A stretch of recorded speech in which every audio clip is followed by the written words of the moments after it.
শপথ করিতেছি যে মানুষের সেবায় সর্বদা নিজেকে নিয়োজিত রাখিব এবং দেশের প্রতি অনুগত থাকিব। দেশের একতা ও শৃঙ্খলা বজায় রাখিবার জন্য সর্বদা সচেষ্ট থাকিব। পরিচ্ছন্ন বাংলাদেশ গড়িয়া তুলিতে নিজেকে সবসময় নিয়োজিত রাখিব। আমাদের আশেপাশে কেউ যেন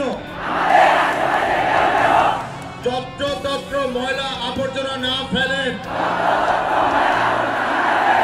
সে বিষয়ে সচেতন করিব।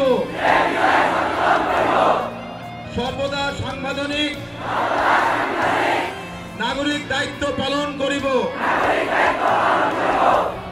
দেশে প্রচলিত সকল আইন মানিয়া চলিব। হে প্রভু, আমাকে শক্তি দিন, আমি যেন দেশের সেবা করিতে পারি এবং বাংলাদেশকে একটি পরিচ্ছন্ন, শক্তিশালী ও আদর্শ রাষ্ট্র হিসেবে গড়িয়া তুলিতে পারি। আমিন।